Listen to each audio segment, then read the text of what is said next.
Hello friends, मैं आप सब लोगों का अपने इस एजुकेशनल चैनल पे हार्दिक अभिनंदन करता हूं। फ्रेंड्स, जैसा कि आप सबको मालूम है कि कल रात में ही आप लोगों के बीपीएससी का फाइनल रिजल्ट आ चुका है। तो बहुत सारे बच्चे कमेंट के माध्यम से ये जानना चाह रहे हैं कि जो बिगिनर्स बच्चे हैं, जो बीपीएससी की तैयारी ज़ीरो लेवल से करना चाहते हैं, उनके लिए कंप्लीट बुक लिस्ट क्या हो सकती है। तो आज के इस वीडियो में हम लोग कंप्लीट बात करने वाले हैं बीपीएससी की तैयारी शुरू से या ज़ीरो लेवल से शुरू करने के लिए हमको किन किन प्रकार के बुक्स को पढ़ना पड़ेगा। साथ ही साथ मैं आपको सभी बुक को दिखाने वाला हूं और आपको मैं बताने वाला हूं, चाहे वो प्री एग्ज़ाम हो, मेंस एग्ज़ाम हो, सब्जेक्ट वाइज आप किस प्रकार से पूरे सब्जेक्ट की आप तैयारी कर सकते हैं। साथ ही साथ आप लोगों के जहन में जो लुसेंट बुक की जो एक तरीके से एक भावना बन गई है कि लुसेंट बुक के जो बच्चे पढ़ते हैं उनका सिलेक्शन पक्का हो जाता है, तो मैं उस चीज़ को भी आगे क्लियर करने वाला हूँ। साथ ही साथ हम लोग समझने वाले हैं कि किस प्रकार से एग्ज़ाम किस किस सब्जेक्ट से कितने प्रकार के क्वेश्चन पूछे जाते हैं, कितने क्वेश्चंस पूछे जाते हैं, किस तरीके का ट्रेंड जो है बीपीएससी में देखने को मिलता है। सबसे संबंधित बातों को हम लोग डिस्कस करने वाले हैं, एक एक कर समझने वाले हैं। सबसे पहले फ्रेंड्स, बीपीएससी एग्ज़ाम की बात कर ले तो बीपीएससी एग्ज़ाम जो है वो मुख्य रूप से 3 चरणों में होती है। आप कह सकते हैं 3 स्टेजेस में ये एग्ज़ाम जो है वो मुख्य रूप से होने का काम करती है। जिसमें से पहला जो चरण होता है वो प्री एग्ज़ाम कहलाता है, जिसको प्रिलिमिनरी एग्जामिनेशन कहते हैं। दूसरा मेंस एग्ज़ाम होता है और तीसरा आपका इंटरव्यू लिया जाता है। अब फ्रेंड्स, अगर प्री एग्ज़ाम की बात कर ले तो इसमें 150 क्वेश्चंस आपके सामने आते हैं। 150 नंबर के आपके सवाल पूछे जाते हैं जो कि ऑब्जेक्टिव टाइप होते हैं, यानी आपको इसमें जो सही ऑप्शन होता है उसको चुनना होता है। उसके बाद मेंस जो आपका एग्ज़ाम होता है वो डिस्क्रिप्टिव होता है। इसमें आपको सब्जेक्ट के आंसर्स को लिखना पड़ता है और इंटरव्यू में आपका व्यक्तित्व का परीक्षण होता है, यानी आपसे मौखिक रूप से सवाल पूछे जाते हैं और उसका आपको जवाब देना होता है। तो फ्रेंड्स, एक एक करके हम समझने वाले हैं प्रीलिम्स और मेंस के एग्जामिनेशन के लिए हम लोग जो है किस प्रकार से हम लोग इसको तैयारी कर सकते हैं। सबसे पहले अगर हम लोग बात कर रहे हैं प्री एग्जाम में जो मेन जो सब्जेक्ट होते हैं वो कौन कौन होते हैं और कहाँ कहाँ से सवाल पूछे जाते हैं। तो प्री एग्जाम की अगर बात कर लें तो प्री एग्जाम में सबसे पहले आपका जो सबसे मेन पोर्शन होता है वो हिस्ट्री होता है। उसके बाद अगर आप बात कर लें पॉलिटी, उसके बाद साइंस एंड टेक, उसके बाद अगर हम लोग बात करते हैं मैथ्स, उसके बाद आपका करंट अफेयर्स, उसके बाद रीजनिंग। उसके अलावा और भी जो है आप कह सकते हैं कि कुछ टॉपिक इसमें इकोनॉमिक्स का जो है आपका सेक्शन, यहाँ से भी सवाल देखने को मिलता है। हिस्ट्री की अगर बात कर ले तो हिस्ट्री से तकरीबन जो है आपके बीपीएससी का अगर एवरेज देखा जाए तो आप कह सकते हैं कि तकरीबन 30 से 35 नंबर का सवाल 150 में से आपके हिस्ट्री के सेक्शन से पूछा जाता है। पॉलिटी की बात कर ले तो 10 से 12 सवाल आपके पॉलिटी के सेक्शन से पूछे जाते हैं। साइंस एंड टेक से भी तकरीबन 25 से 30 सवाल आपके सामने देखने को मिलता है। मैथ्स की अगर बात कर ले, मैथ्स और रीजनिंग को मिलाकर के तकरीबन 10 नंबर का सवाल जो है यहाँ पर आपको देखने को मिलता है। उसके बाद अगर इकोनॉमिक्स की बात कर ले तो इकोनॉमिक्स से तकरीबन 5 से 7 नंबर के सवाल आपके सामने देखने को मिलते हैं। वहीं अगर करंट अफेयर्स की बात कर ले तो करंट अफेयर्स से भी तकरीबन 25 से 30 क्वेश्चन देखने को मिलते हैं। उसके बाद बच जाता है आपका ज्योग्राफी का सेक्शन, तो ज्योग्राफी के भी सेक्शन से आपके 25 से 30 नंबर के सवाल आपके सामने देखने को मिलते हैं। ये है पूरा बीपीएससी का ट्रेंड जहाँ से क्वेश्चन पूछे जाते हैं। तो आप यहाँ पर देख पा रहे हैं कि यहाँ पर सबसे जो इम्पोर्टेंट जो सेक्शन होता है या सबसे जो इम्पोर्टेंट जो आपके लिए हुआ बीपीएससी की परीक्षा को, प्रीलिम्स एग्जामिनेशन की अगर बात कर लो, उसको अगर आप क्वालिफाई करना चाहते हैं, उसको निकालना चाहते हैं, तो आप पर आपका जो हिस्ट्री पर काफ़ी अच्छा कमांड होना चाहिए। तो एक एक करके हम लोग समझने वाले हैं कि कौन कौन से बुक हम लोग पढ़ेंगे। सबसे पहले फ्रेंड्स, बात ये आती है कि अगर आप बिहार या बिहार ही नहीं बल्कि अगर आप भारत के किसी भी एग्जाम में अच्छा अंक लाना चाहते हैं, उसको काफ़ी अच्छे अंकों से क्वालिफाई करना चाहते हैं, तो आपके लिए एनसीईआरटी बुक्स पर कमांड होना काफ़ी ज़्यादा महत्वपूर्ण है। अब बहुत सारे बच्चे ये कहते हैं कि सर मेरे पास समय कम है कि हम लोग किस प्रकार से एनसीईआरटी बुक्स को पढ़ें। तो देखिए फ्रेंड्स, अगर आप चाहते हैं कि बीपीएससी या फिर यूपीएससी जैसे बड़े एग्जाम में अच्छे अंक हासिल करें और इसको अच्छे नंबर से क्वालिफाई करें, तो एनसीईआरटी बुक्स पर बिना कमांड किए ऐसा कर पाना मेरे हिसाब से असंभव सा लगता है, क्योंकि एनसीईआरटी बुक्स आपके सोचने समझने और आंसर को फ्रेम करने का एक पूरा वे आपको बता देता है। तो सबसे पहले हम आप लोगों के सामने लेकर के आ जाते हैं पूरा बुक लिस्ट, और मैं आप लोगों को सबसे पहले इसके एग्जाम्पल के तौर पर मैं एनसीईआरटी बुक्स से आरंभ करता हूं। तो आप लोगों को एनसीईआरटी बुक्स में कौन कौन सी किताबें पढ़नी है वो भी आप लोग जरा देख लीजिए। सबसे जो मेजर सेक्शन जो है वो आपके सामने, जैसा कि मैंने आपको पहले ही बता दिया है, आपके सामने सबसे जो मेजर सेक्शन है वो हिस्ट्री है। उसके बाद आपका ज्योग्राफी है।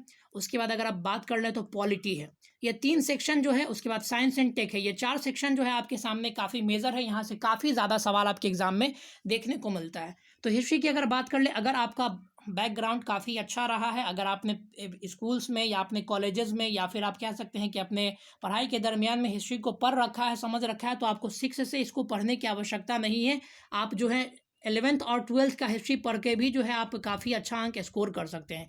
लेकिन अगर आपने शुरू से ही इस विषय को एकदम पढ़ा ही नहीं, आप एकदम ज़ीरो लेवल से तैयारी शुरू करना चाहते हैं, तो मैं आपको पर्सनली एडवाइस करूंगा कि 6 से लेकर के आप 12th तक की एनसीईआरटी बुक जो कि हिस्ट्री से संबंधित है उसको ज़रूर तैयार कर लें। कि जैसा कि मैंने आपको पीछे ही बता दिया, हिस्ट्री का वो जहाँ से सबसे ज़्यादा सवाल एवरेजली देखने को मिलता है। ऐसा कोई ज़रूरी नहीं है कि हमेशा उसी से मिले, लेकिन अगर एक एवरेज की बात कर ले तो हिस्ट्री के सेक्शन से सबसे ज़्यादा सवाल आपके सामने देखने को मिलता है। उसके बाद बात आती है ज्योग्राफी की। तो देखिए फ्रेंड्स, ज्योग्राफी का अगर आपका बेस अच्छा नहीं है, मैं तो आपको रिकमेंड करना चाहूँगा कि 6 से लेकर के आप 12th तक की ज्योग्राफी पढ़ें, क्योंकि ज्योग्राफी जो है आप कह सकते हैं कि एक कंसेप्चुअल सब्जेक्ट हो जाता है, जिसमें समझने के लिए बहुत सारी बातें होती हैं, और इसको अगर आप समझ करके नहीं पढ़ते हैं तो आपको आंसर को फ्रेम करने में काफ़ी ज़्यादा दुविधा होगी। उसके बाद पॉलिटी की बात कर लें तो पॉलिटी भी आप जो है अपने बेसिक लेवल से आप कह सकते हैं कि आप क्लास 6 से भी आप जो है पॉलिटी को पढ़ना आरंभ कर सकते हैं। 6 से लेकर के 12th तक की पॉलिटी पढ़ लें। और साइंस में देखिए, साइंस में फ्रेंड्स आपको 11th और 12th सेक्शन से काफ़ी कम क्वेश्चन देखने को मिलते हैं। आपके सामने जो साइंस सेक्शन से जो क्वेश्चन रहता है वो आपके 6, 7, 8, 9 और 10th क्लास से सबसे ज़्यादा सवाल देखने को मिलता है। 11, 12 से भी क्वेश्चन रहते हैं, लेकिन काफ़ी न्यून मात्रा में वहाँ पर आपके सामने क्वेश्चन देखने को मिलता है। तो ये रहा आपके एनसीईआरटी बुक का आप पूरा मैं आप लोगों को बता चुका हूँ। एनसीईआरटी बुक आप लोगों को एकदम पढ़ना है। बिना एनसीईआरटी बुक के पढ़े हुए आप जो है, हो सकता है कि आप प्री एग्जाम में अच्छा अंक हासिल कर लें, लेकिन मेंस में आंसर राइटिंग में आपको काफ़ी ज़्यादा दुविधाओं का सामना करना पड़ेगा। इसलिए एनसीईआरटी बुक्स पर आप लोग जरूर कमांड करें। एनसीईआरटी बुक्स में मैं आप लोगों के सामने लेकर के आ चुका हूँ। जैसा कि देख सकते हैं, टेक्स्ट बुक फॉर क्लास 8 का है हमारे पास। सोशल साइंस आप कह सकते हैं कि ये पॉलिटिकल साइंस है हमारे पास। Social and the political life में एग्जाम्पल के तौर पर आप लोगों के बीच लेकर के आ चुका हूँ। उसके अलावा देख लीजिए, social and the political life third है मेरे पास जो है, ये भी सोशल साइंस क्लास 8 का ये बुक है। उसके बाद बात कर लेते हैं हम लोग आगे अगर बढ़े तो ये भी मेरे पास आप देख सकते हैं कि ये 12th का contemporary and the world politics है। यानी मैं एग्जाम्पल के तौर पर आपको बता रहा हूँ कि एनसीईआरटी बुक्स को भी आप लोगों को पढ़ना है। पॉलिटी में आप जो है 8 क्लास से भी शुरू कर सकते हैं, या फिर अगर 8, 9, 10, 11, 12 इतना पढ़ लेते हैं तो आपके लिए काफ़ी हो जाएगा। लेकिन हिस्ट्री में आप लोगों को क्लास 6 से ही आरंभ करना है।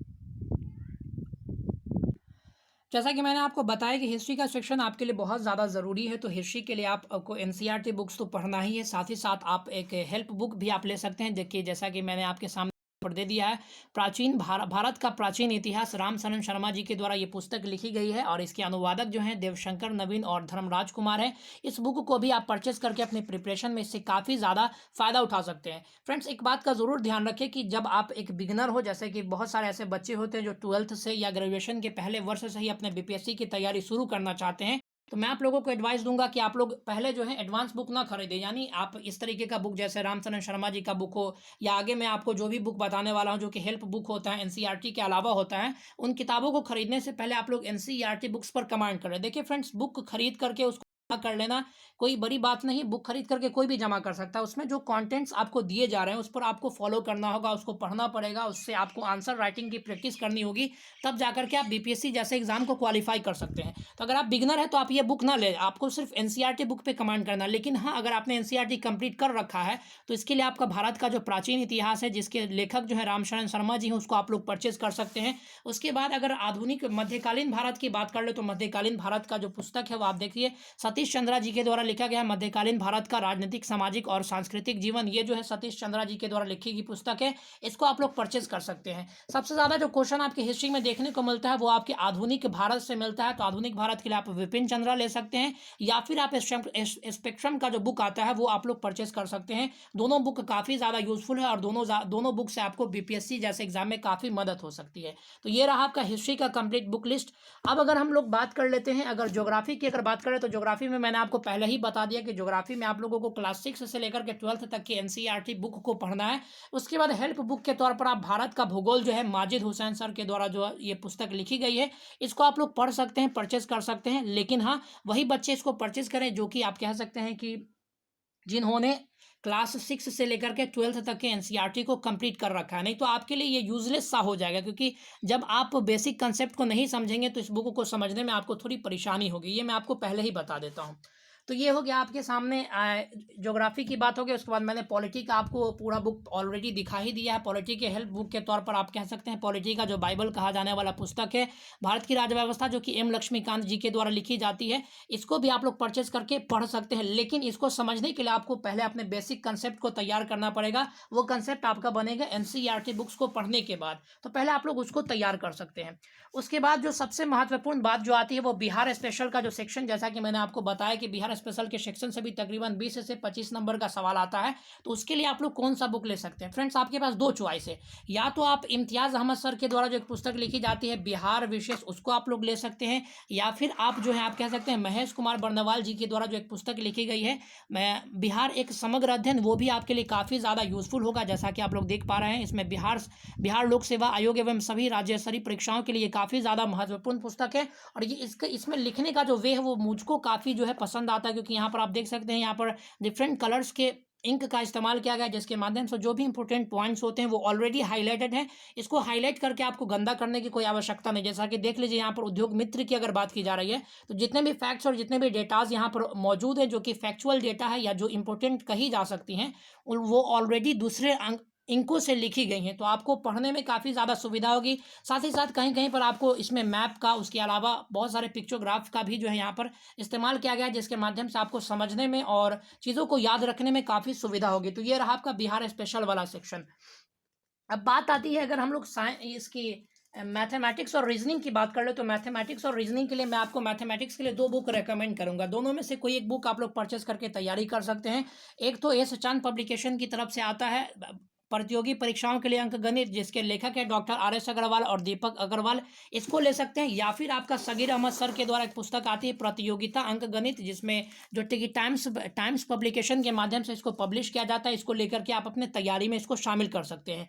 वहीं अगर रीजनिंग की बात करें तो रीजनिंग भी जो है काफ़ी बेसिक लेवल के पूछे जाते हैं। रीजनिंग के लिए भी आपको ये एक हेल्प बुक लेकर के उसको आप तैयार कर सकते हैं।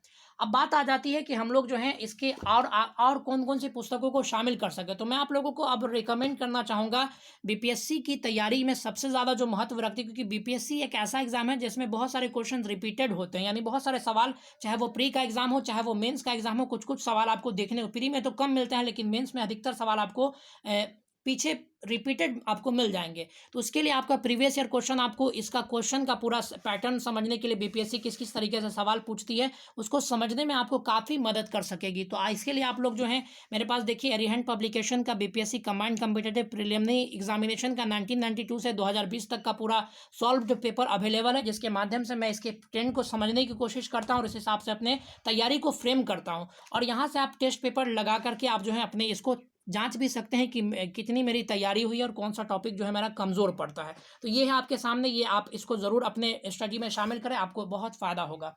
उसके बाद अगर हम लोग बात कर लेते हैं, बहुत सारे बच्चे क्या होते हैं कि अपने प्रिपरेशन के स्टार्टिंग फेज़ में होते हैं, तो आप हो सकता है कि आपने कोई टॉपिक तैयार किया, आप चाहते हैं कि इसमें इस टॉपिक से किस किस तरीके के सवाल पिछले वर्षों में पूछे गए हैं, या फिर आप जो हैं देखना चाहते हैं कि मेरी तैयारी किस किस टॉपिक पर कंप्लीट हो चुकी है। तो उसके लिए मैं आप लोगों के बीच लेकर के आया हूँ टॉपिक वाइज टेस्ट का एक बहुत ही अच्छा बुक है, जो कि किरण पब्लिकेशन की तरफ से आता है, किरण बीपीएससी बिहार लोक सेवा आयोग, जिसमें सामान्य अध्ययन का एक विस्तृत व्याख्या सहित आंसर है, जिसमें देखिए टेस्ट वाइज आप टेस्ट जो इसमें देखिएगा वो टॉपिक वाइज है। जैसे हिस्ट्री का अगर एंशिएंट हिस्ट्री की बात कर ले तो उसका पूरा टेस्ट आपको एक जगह मिल जाएगा। मध्यकालीन भारत का जो है वो आपको एक जगह मिल जाएगा। आधुनिक भारत का है आपको एक जगह मिल जाएगा। इस तरीके से काफ़ी टॉपिक वाइज इसको जो है फ्रेम किया गया है, जिसके माध्यम से जो टॉपिक आपका तैयार हो चुका है उसके टेस्ट को आप लोग आ करके इस बुक के माध्यम से देख सकते हैं और अपने प्रिपरेशन को जाँच सकते हैं। तो ये रहा आपके जो आपके प्रैक्टिस सेट के लिए काफ़ी ज़्यादा यूजफुल रहेगा। उसके बाद अगर हम लोग बात करें, देखिए फ्रेंड्स, मेंस की तैयारी आपको अभी से ही करनी पड़ेगी, क्योंकि देखिए कंपटीशन समय के साथ बढ़ता ही जा रहा है। अगर आप मेंस की तैयारी में अभी से नहीं जाते हैं तो आगे चल करके आपको काफ़ी दुविधाओं का सामना करना पड़ जाएगा। तो इसके लिए मैं आप लोगों के बीच लेकर के आया हूँ टॉपिक वाइज आपका जनरल स्टडीज पेपर 1 और पेपर 2 के लिए अध्यायवार हल प्रश्न पत्र, जिसमें 1993 से लेकर के 2021 तक की परीक्षाओं में बीपीएससी मेंस परीक्षा में जो जो सवाल पूछा गया है वो केबीसी नैनो पब्लिकेशन का ये बुक आप लोग देख पा रहे हैं। उसमें आपको काफ़ी अच्छे तरीके से टॉपिक वाइज यहाँ यहाँ पर आपके सामने सारी चीज़ों को दे दिया गया। जैसे देख लीजिए यहाँ पर आपके सामने अगर बात कर लेते हैं हम लोग भारत का आधुनिक इतिहास एवं भारतीय संस्कृति, तो देखिए यहाँ पर कला और संस्कृति से जो जो क्वेश्चंस पूछे गए हैं वहाँ पर देखिए 1 से लेकर के 16 तक यहाँ पर आपको बता दिया गया है। उसके अलावा देखिए जनजातीय विद्रोह से क्या क्या सवाल पूछे जाते हैं या पूछे गए हैं वो आपको यहाँ तक दे दिया गया है। उसके अलावा स्वतंत्रता संग्राम के प्रमुख बिंदु से संबंधित जो जो सवाल है वो आपको दे दिया गया है, और साथ ही साथ इसमें आंसर को भी काफ़ी फ्रेम वे में आपके सामने प्रेजेंट किया गया है, जिसके माध्यम से आप जो है इसके आंसर को पढ़ करके काफ़ी मदद हासिल कर सकते हैं। अब बात आ जाती है आप लोगों के सामने लुसेंट बुक के पढ़ने की उपयोगिता के बारे में। तो देखिए फ्रेंड्स, हाँ, ऐसा कहना कि लुसेंट बुक अगर हम पढ़ लेते हैं तो मेरा सिलेक्शन बीपीएससी में हो जाएगा, ये थोड़ा ठीक नहीं होगा। लेकिन हाँ, इस बुक से आप जो है बीपीएससी के एग्जाम में काफ़ी मदद हासिल कर सकते हैं। इसको एज अ रिवाइज बुक आप लोग पढ़ सकते हैं, या फिर जो फैक्चुअल डेटा को आपको रिवाइज करना है, जो डेटा आपको ऐसे नोटबुक में या किसी अन्य बुक में रिवाइज करने में ज़्यादा समय लगता है, उसको आप इस लुसेंट बुक से काफ़ी कम समय में रिवाइज कर सकते हैं। हाँ, इस चीज़ का ख्याल रखें कि आप इसी एक बुक पर आश्रित न हो जाए, अलावा जो मैंने ऑलरेडी बुक आप लोगों को बता रखे हैं उन बुक्स को फॉलो करें और उसमें उस हिसाब से अपने प्रिपरेशन को आगे बढ़ाएं। निश्चित ही आपका बीपीएससी में अच्छे अंकों से आपका सिलेक्शन हो पाएगा, और आप भी जो है अगले वर्ष में जो है आपका नाम बीपीएससी के सिलेक्शन लिस्ट में देखने को ज़रूर मिल जाएगा। तो ये था कंप्लीट बुक लिस्ट। हो सकता है कि इसमें कुछ बुक और भी छूट गई होंगी। अगर आप लोग कमेंट के माध्यम से और भी विषय के बारे में जानना चाहेंगे कि क्या क्या बुक लिस्ट इसमें और शामिल किया जा सकता है, तो मैं इसके लिए एक और अलग सेपरेट वीडियो उपलब्ध करा दूंगा। तो इस तरह के इन्फॉर्मेटिव वीडियोस देखने के लिए और गाइडेंस हासिल करने के लिए आप हमारे साथ जुड़े रह सकते हैं। Thank you very much. मिलते हैं अगले वीडियोस में, तब तक के लिए धन्यवाद। God bless you all.